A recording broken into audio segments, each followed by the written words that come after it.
Syndrome एक हमारी भाषा में इनहेरिटेड बोन मैरो फेलियर नाम की बीमारी है। जब हम इनहेरिटेड बोन मैरो फेलियर की बात करते हैं तो इसका मतलब है कि आनुवंशिक तरीके से बच्चे के बोन मैरो में बनावटी दिक्कत है। इससे बच्चे को क्या दिक्कत है कि बोन मैरो हमारे खून, प्लेटलेट, सफेद कोशिका, सारी चीज़ों के बनने की फैक्ट्री है। तो क्योंकि उस फैक्ट्री में एक बनावटी दिक्कत है आनुवंशिक तरीके से, तो बच्चे को खून और प्लेटलेट की डिपेंडेंस यानी कि खून और प्लेटलेट की जरूरत पड़ती रहती है। बच्चा 6 महीने से पहले ही इस बीमारी के साथ अमूमन तौर पे हमारे पास आता है, क्योंकि वो फैक्ट्री नहीं काम कर रही, खून प्लेटलेट की रिक्वायरमेंट है, खून प्लेटलेट की आवश्यकता है। दूसरा, क्योंकि जो बीमारी है पियर्सन जिसके बारे में हम बात कर रहे हैं, हमारी कोशिका में एक बहुत महत्वपूर्ण हिस्सा होता है जिसको कहते हैं माइटोकॉन्ड्रिया।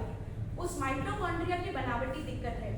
इस कारण से ना सिर्फ उस फैक्ट्री यानी कि बोन मैरो में खराबी आ गई है, बल्कि दूसरे अंग जैसे कि पैंक्रियास, किडनी, आंखें, कान, इन सब पे भी आनुवंशिक तरीके से असर आता है। पैंक्रियास का काम क्या है? हमारे पचाए गए खाने को शरीर पे लगाना, कि हमारे बच्चे की ग्रोथ में मदद करना, उसका वजन बढ़ाना, उसकी हाइट बढ़ाना। तो इन सब चीज़ों में भी क्योंकि पैंक्रियास अच्छे से काम नहीं कर रहे, दिक्कत आती है। इसके अलावा कान में दिक्कत, सुनाई में दिक्कत, आंखों में बनावटी तौर पे दिक्कत होना, आंखों में कैटरैक्ट होना, ग्लाउकोमा होना।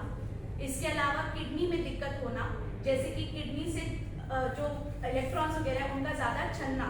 तो ये सब दिक्कतें पियर्सन में आमूमन तौर पे बच्चे में पहले से प्रेजेंट हो सकती है। Thank you doctor Arun, please थोड़ा सा ऐड कर दीजिए ताकि हम सबको समझ आए कि मल्टी सिस्टम डिसऑर्डर्स क्या होते हैं और कितना रेयर है, ताकि मीडिया और हम लोगों को इसके बारे में ज़्यादा जानकारी मिल पाए। धन्यवाद, नमस्कार। जैसे डॉक्टर स्वाति ने बताया, पियर्सन सिंड्रोम में अलग अलग ऑर्गन इन्वॉल्व हो सकते हैं। एरियाना के केस में जो इनिशियल प्रेजेंटेशन थी वो एनीमिया, मतलब खून की कमी और प्लेटलेट की कमी के साथ हमारे पास आई। एंड हमने जब इसका बोन मैरो किया तो जो पैथोलॉजिस्ट होते हैं उन्होंने इसका शक जाहिर किया और हमने आगे वर्कअप किया। जैसे डॉक्टर स्वाति ने बताया, हमने बाकी ऑर्गन गैस्ट्रो के डॉक्टर को इन्वॉल्व किया। पैंक्रियाटिक इश्यूज नहीं थे, किडनी ठीक थी, हियरिंग और विजन टेस्ट भी ठीक था। तो बेसिकली इस केस में इन्वॉल्वमेंट बोन मैरो का ही था। एंड बाकी जो चीज़ें इसमें इन्वॉल्व होती हैं वो हमने रूल आउट की कि वो इन्वॉल्व तो नहीं है। एंड उसके बाद में जेनेटिक टेस्टिंग से इसको कंफर्म किया और उसके बाद में हम आगे के प्रोसेस के ऊपर बढ़े इसके अंदर।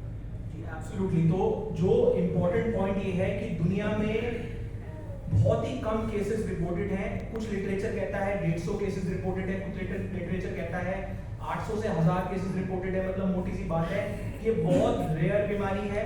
हिंदुस्तान से भी पियर्सन सिंड्रोम लोगों ने देखा है, ऐसा नहीं है कि हमने पहली बार देखा, लोगों ने देखा है, डायग्नोज करा है। बट हिंदुस्तान में इस चीज के बीमारी के लिए ट्रांसप्लांट, जो एकमात्र इसकी बोन मैरो की दिक्कत को ठीक करना है, वो आज तक एक भी ट्रांसप्लांट इस बीमारी के लिए नहीं हुआ था। और इस चीज में एक और इम्पोर्टेंट पॉइंट ये है कि दुनिया भर के लिटरेचर में सिर्फ 6 बच्चों का ट्रांसप्लांट हो रखा है। पूरी दुनिया में पियर्सन बोन मैरो ट्रांसप्लांट हो रहे हैं। हिंदुस्तान में काफी अच्छे ट्रांसप्लांट हो रहे हैं, काफी सेंटर्स ट्रांसप्लांट कर रहे हैं। बट पियर्सन सिंड्रोम का पूरी दुनिया में ही 6 ट्रांसप्लांट हो रखे हैं और ये 7वां transplant Fortis Memorial Research Institute Gurgaon में हमारी टीम ने करा है। और जो उससे भी बहुत इंपॉर्टेंट बात ये है, जो एक हमारा सबको, जनता को और मीडिया को पता होनी चाहिए कि बोन मैरो ट्रांसप्लांट में आमूमन भाई बहन डोनर बनते हैं या फुल मैच डोनर बनते हैं। बट एक नई टेक्निक है जिसको कहते हैं हाफ मैच ट्रांसप्लांट, क्योंकि किसी भी बच्चे की, किसी भी हम लोगों की जीन्स, आधी जीन्स फादर से आती है, आधी जीन्स मदर से आती है। तो अगर हमारी रिश्तेदारी में शादी नहीं हुई तो हम लोग अपने पिताजी और माताजी से 50% जीन्स लेके आते हैं। तो 50% अगर मैं अपने फादर जैसी जीन्स है, 50% मदर जैसी जीन्स है।